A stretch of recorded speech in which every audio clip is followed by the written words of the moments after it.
So, welcome back to another episode of the Reds Disciples podcast.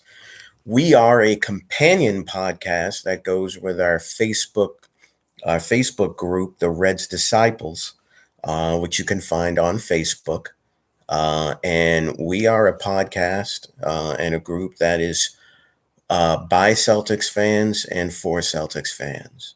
And if you are watching this, once again, thank you for supporting this and for supporting us. We definitely appreciate it. And I hope to bring you more content soon. Um, I'm a little bit later actually than I thought I was going to be because I wanted to actually just wait until after the finals finished.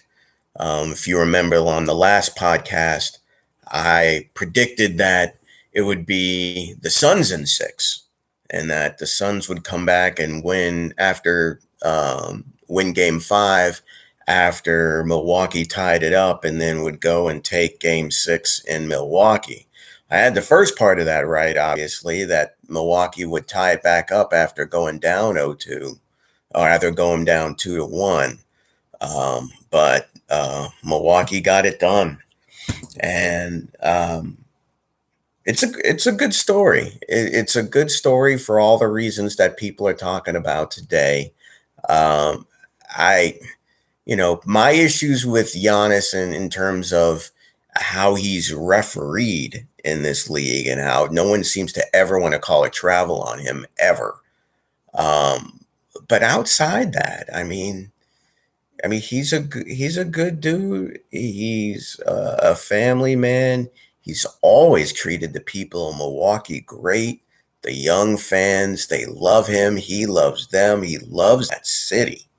He loves it. He had a chance to go anywhere else, Miami, wherever else. I know Pat Riley was loading up for him, and ahead of time, he just said no. I'm staying here. And he's like not a guy who's friends with people on other teams. He said that in the past. He's like, I don't clan. I don't do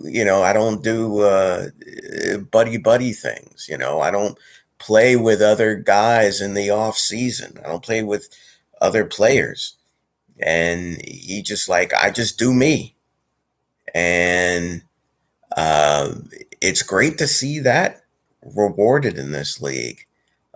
Players try to team up all the time so they can win a championship, and there's nothing wrong with that. I actually don't think that there's anything wrong with that in general, in terms of players wanting to just combine talents to go after a goal that they believe in together.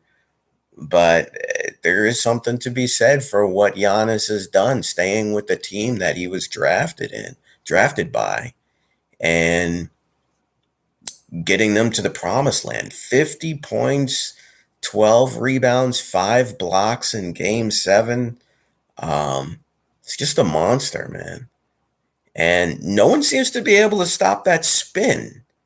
Like, if you watch him, he does that where he'll drive left and then spin back to his right, and he's got such a huge stride. He gets there before guys can recover, and by that time he's under the rim and he just can lay it up or dunk it on people. It's ridiculous. And like, good for him. Good for him at getting in. I saw him this morning. If you haven't seen the video of him at Chick-fil-A ordering 50 McNuggets, that's pretty cool too. That's definitely cool. And the fans are out there, and he's like, taking the trophy, the Larry O'Brien trophy, wherever he goes. Um, it's hard not to root for guys like that and cheer for guys like that when they win. So, as a Boston fan, we hope we can do something like that here real soon, and we can put together a team that will get us to where we want to get to. Um, hopefully that we end up there. But that's a pretty good story. We'll have to see what happens. I wonder if this is the last of Chris Paul's chances to get there. If he stays in Phoenix, I don't see how they get back. Um, the Western Conference is just it's loading up by the day, and guys it's a meat grinder out there. It's becoming one in the East Coast, but not nearly as much. Um, but we'll have to see if he goes somewhere else. My feeling is he's just going to have to be a ring chaser from here on out. Check in with LeBron, sign on the cheap, see if he can grab a ring that way. Um, you know, if that's the last thing on his to-do list before he retires, at this point, at age 36, it is what it is. You're a ring chaser. You just accept it and go somewhere you think you can get the ring, and then we'll see if you get it. But the days of Chris Paul being the first or second best player on a team like he was this year in Phoenix, uh, and those being a championship team, I think those are over. Those days are over. They're done. Like you can't get there. They got a fortunate run of path to the finals this year. They missed a lot of guys who were injured. Phoenix did. So they capitalized where other people were injured. So give them credit for that. But that's still a young team, and if players come back, it's gonna be hard. It's gonna be real hard. We'll see if he opts out, and if he does, where he ends up. That'll be something to monitor during free agency, which we here at the Reds Disciples podcast will certainly be covering free agency and the draft as those things happen. More on that a little bit later. Um, but the first thing for today, in addition to just checking in on the finals, I wanted to to check in on the poll that I posted on the Reds Disciples last week regarding whether we're a championship team or not, pending a few moves. So that was the first order of business. After that, we can discuss the post of the week, which comes to us from Jason Sapp. I'll cover that and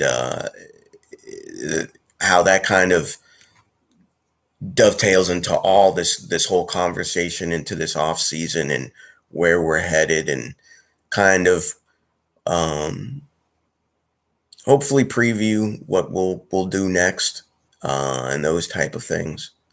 Um, and yeah, hopefully we'll get um, some guests and people who will join this. As I've said before, if you're interested in being a guest on the show, all you need to do is just send me a message, and we can certainly set that up.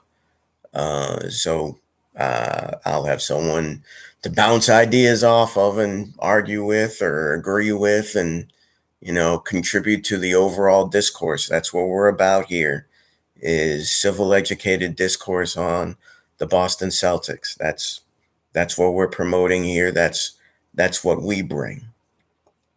Okay.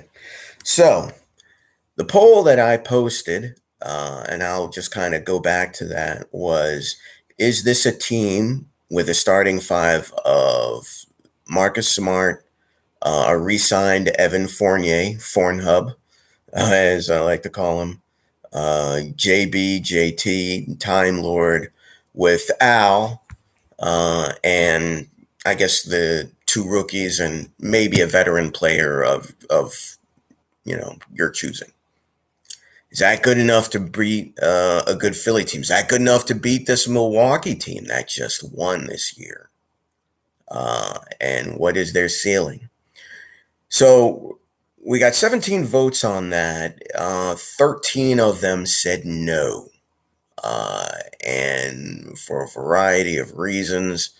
Um, I know some said no, but depends on how healthy Brooklyn is. Brooklyn was injured this year. They're getting older. So it's possible, they may or may not be healthy all the way through again next year. They may start to continue to break down, but they may be healthy. Um, you can never count on injuries. You can never assume injuries. Um, but with three players that are all getting older, it's possible that could happen. But if you're looking at talent on paper right now, which is really all we can do, are they good enough to beat that Brooklyn team or this Milwaukee team that's been together for a while now? And for the most part, the nucleus has been together for a while. Uh, I don't know that they are myself. I didn't vote, but my answer would have been no. Um, I like, I guess, re-signing Evan Fournier. I think he fits in well with the Jays. He fits in really with ever, with his ability to space the floor. He was 50% on catch and shoot threes this last year with Boston, so he fits anywhere. If you can re-sign him, and depending on what you re-sign him for. Um, so I get that. Other issues in addition to health, was some say we still need a third star. Um, I don't know if that necessarily. That's the person who put that. I assume they mean in addition to Jalen and Jason, and not including Evan Fournier, who they consider, maybe they just consider as a floor spacer. But they need another star. Um, Once you get into talking that way, it starts to get real expensive. I don't know if we can afford that. And maybe what really is we just need a higher ceiling in the top two guys in our team. Um, Potentially more on that later. But so say we need to add more toughness. So there are a lot of different answers on this. Um, we don't have enough stars to out ISO teams. I noticed, and I don't know if any of you Boston fans noticed this last night, but part of the reason why I noticed Phoenix starting to fall apart is, as a young team, they started to um, lose a lot of that team basketball mentality we saw in those first two games, and a lot of what we saw in the earlier series, and go into a lot of ISO ball, which if you're a Celtics fan, we've seen this playbook all this last year. You replace Book and Chris Paul with Jalen and Jason last year, and you're getting basically the same offense that we started to see with Phoenix in these last couple of games. And it's just a reminder, young teams um, tend to lose their structure in clutch games and big games. They lose their structure. They lose the fundamentals of movement and ball movement and player movement that got them all the way there. And stuff just tends to fall into guys stopping and staring at the ball, and um, watching guys ISO. Um, some teams have been really great at avoiding that. The old San Antonio teams were great at it. Um, the Golden State teams were great at it because Steph Curry just never stops moving without the ball. Whether he has the ball, whether he doesn't have the ball, he never stops relocating. Same with Klay Thompson. But yeah, I mean, it's the answer. A lot of people said the answer is no on this question, that we do not have enough. And so how do we how do we close this gap? That's the question for Brad right now. How do we close this gap? There will be some um, internal development with new coaching and new buy-in. There'll be some, reliability with health. Some that'll aid us, and maybe a few new players here and there. That should raise the floor of what this team can do. Um, but this team it needs experience. It needs experienced talent. Guys that know how to perform in the clutch. We're still such a very young team. There's a lot of players that we're potentially counting on to contribute that are really young and are just kind of figuring it out, including our two stars, which is hard to ask them to, to beat these experienced teams that have been together for a while. It's hard to ask those two guys to do it. Sure, we've been to the Eastern Conference Finals 3 of the last 5 years now. It's just not easy to ask them to do that, and beat veteran teams when your best two players are young, and then the players supporting them are also young. So we've got to get older and fast. So I feel like that's a big part of this discussion, and where we're headed on that. So let's see here. The next thing I wanted to kind of bring up, I think will be, in fact, be what this week's post of this week was, which I said was from Jason Sapp. And it was his post regarding the report on Damian Lillard, who planned to request a trade from the Trailblazers in the coming days. So Damian Lillard has already come out and rebutted this, and rebutted this report and said that it's not true, that he hasn't requested it, and that he will be in contact with Neil O'Shea if he wants to do it, and that people are jumping the gun. And he also said, though, he hasn't figured out what he wants to do yet.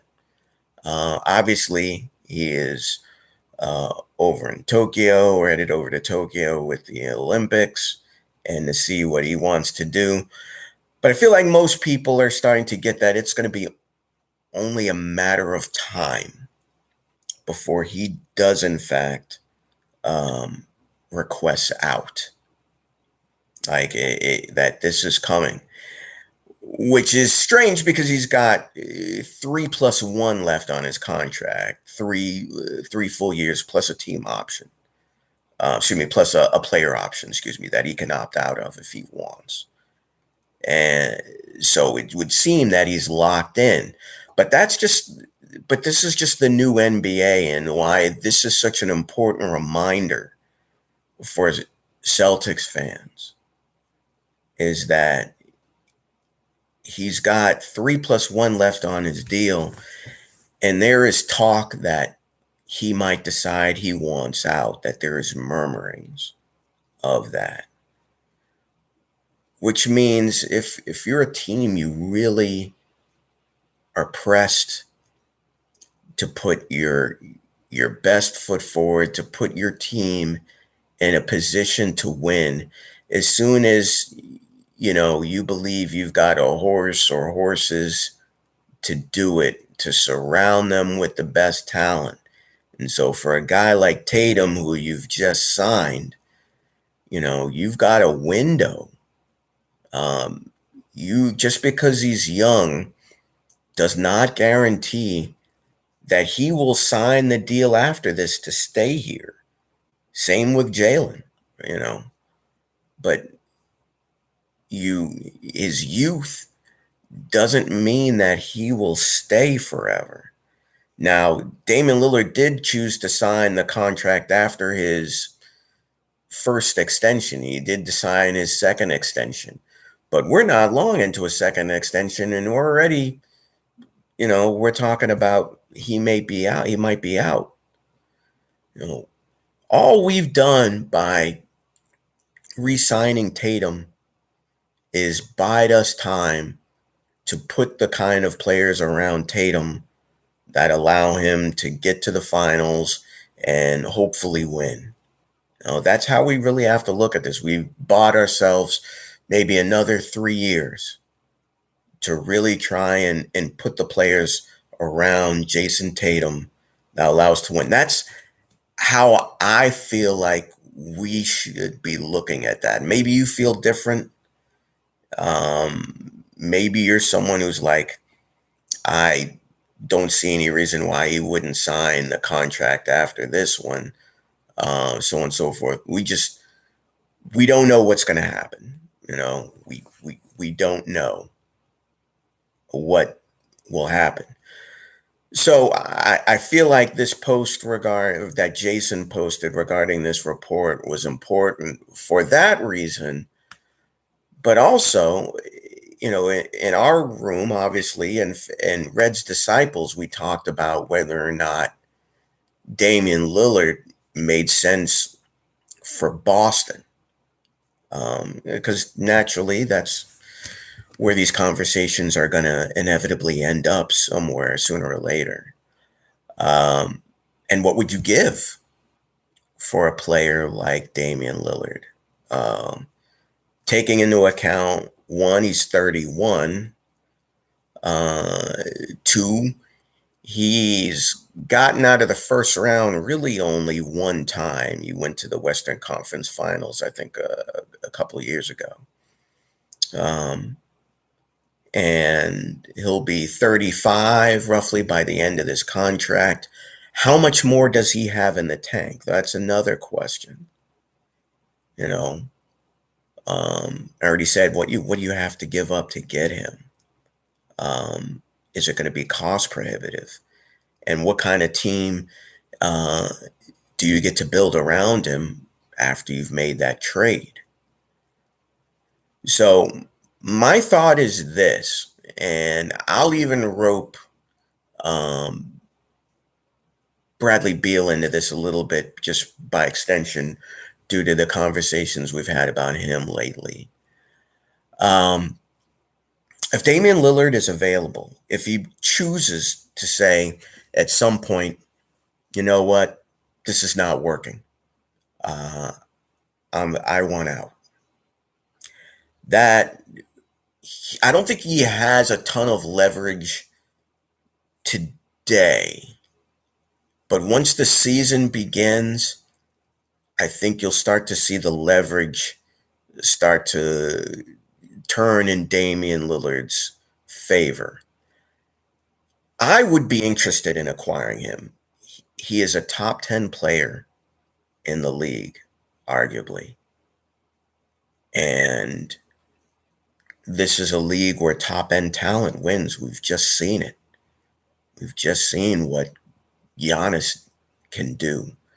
We've seen it in the past, what LeBron and AD can do, and we've seen it all throughout history.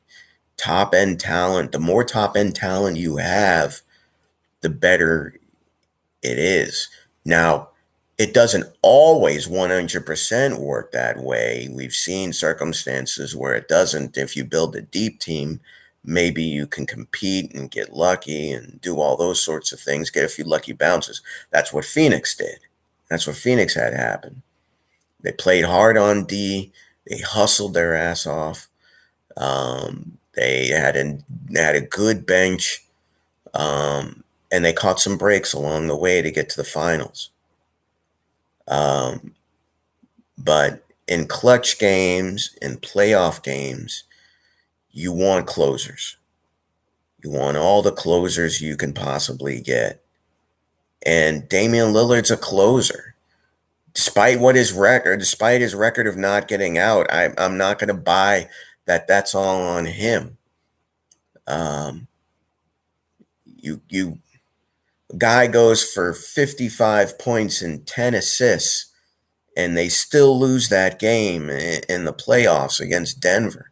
Like, what do you do? What do you do?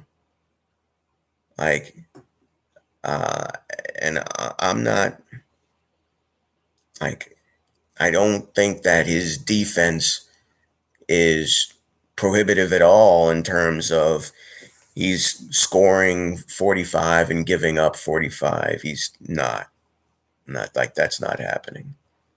Like if you have a chance to get him, and this to me, and here's where this opinion will be unpopular with some. I would give up Jalen for him.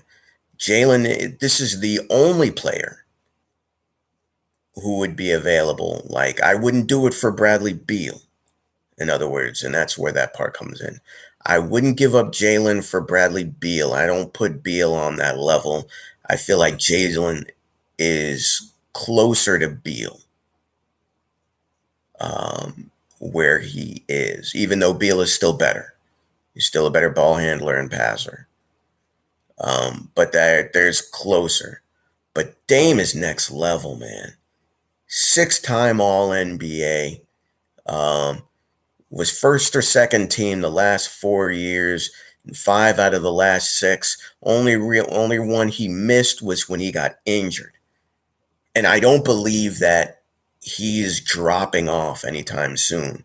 One other thing I've noticed throughout these playoffs in the recent years is the number of point guards who are in their 30s who are still huge contributors to their teams. Um, a Chris Paul at 36.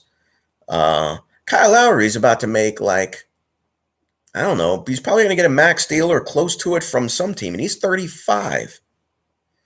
And he's still playing well. Obviously, you got Steph Curry. You've got other guys who are making money and still making major contributions after the age of 30. And Damian Lillard is not a small guy who takes a beating. He's a big, stocky dude. And his shot profile, the shots he takes that are so deep and so ridiculous, like it lends itself to him not taking a big a beating.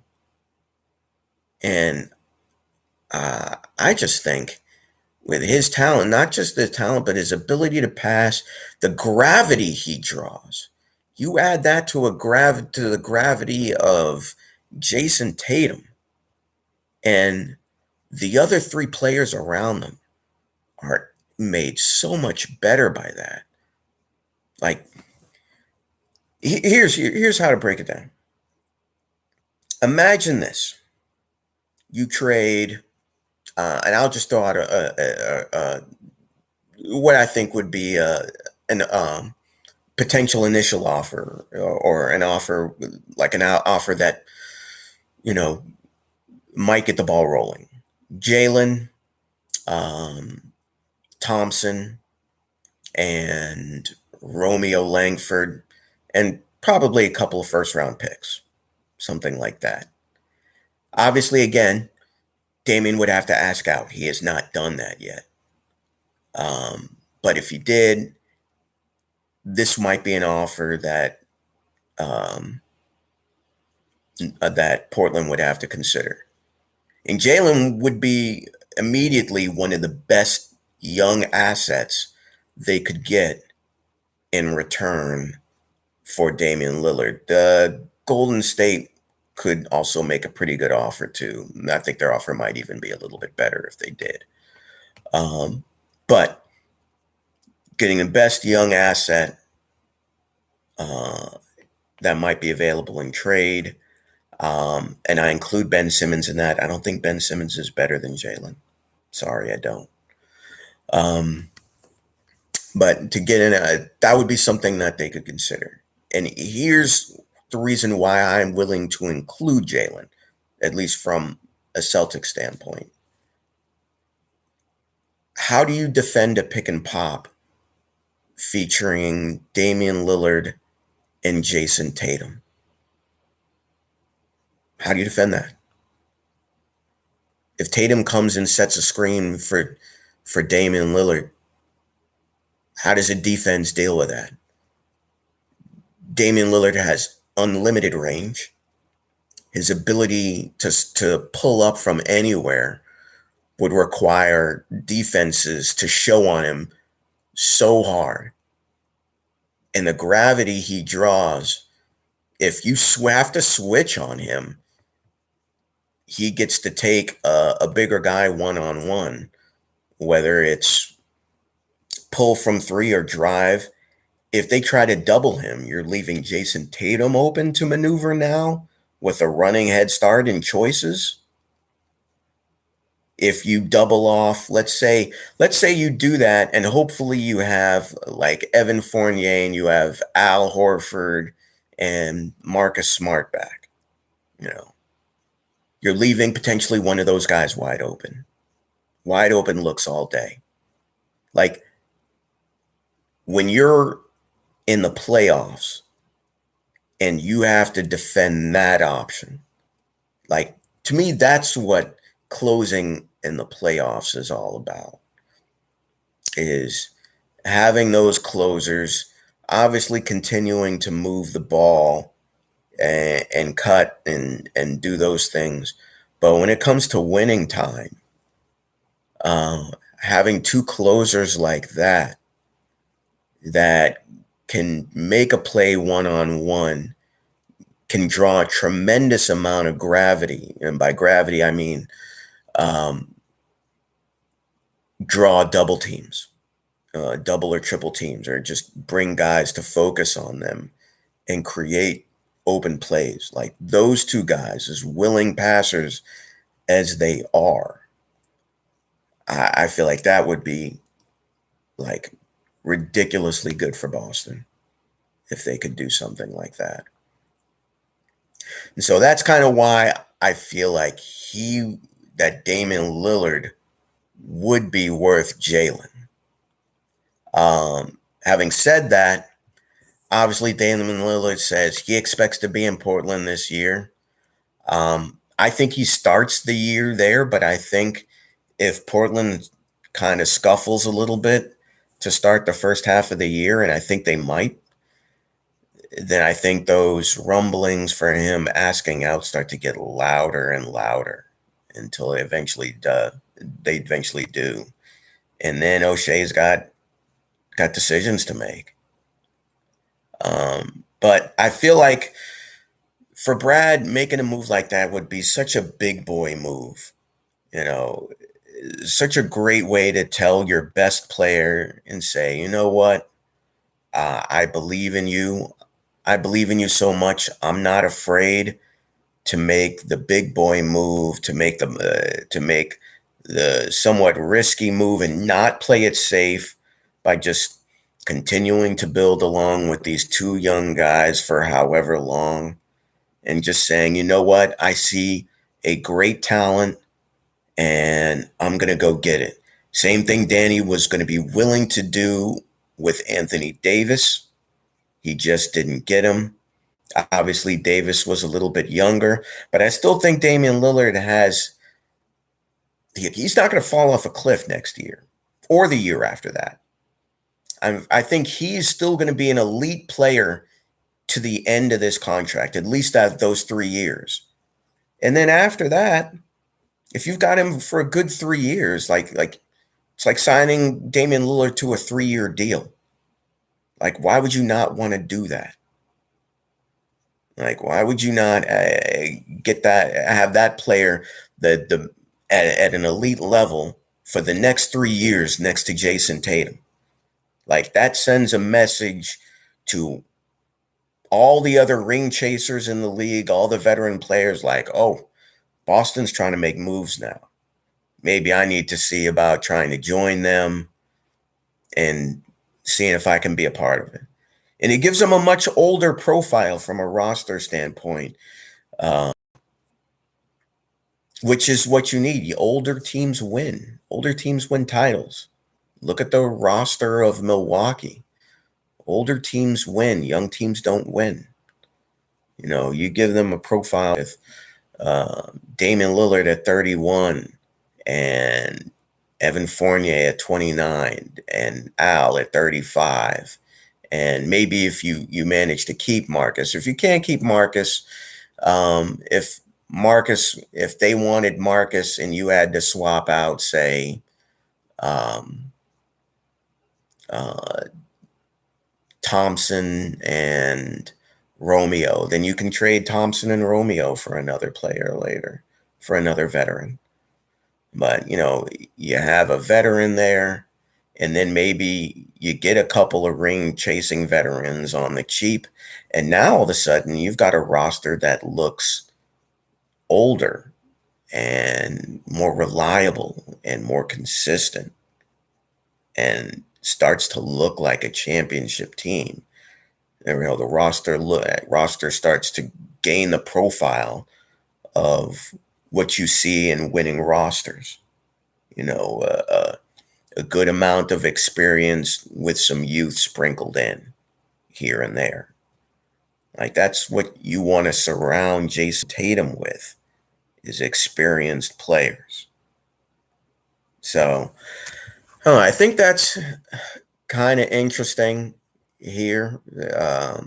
As far as that goes, like I said, we'll monitor that situation. Business is about to pick up now that the finals over. It was a great finals. I enjoyed it, but now I'm happy to be getting back to more Boston stuff. Off season's about to start. Draft will be, I guess, next week. Draft is going to be next week. I will be on vacation, so I may or may not bring a pod on draft day. I'll have to see. I'm going to try to, but I may not be able to, but we'll see. If I don't, certainly right after that, and as we go into summer league, I'll be bringing them. I'll be certainly bringing pods with each game to discuss them. And I know we'll have a few guests for that when that starts to happen. So be looking out for those things as they occur.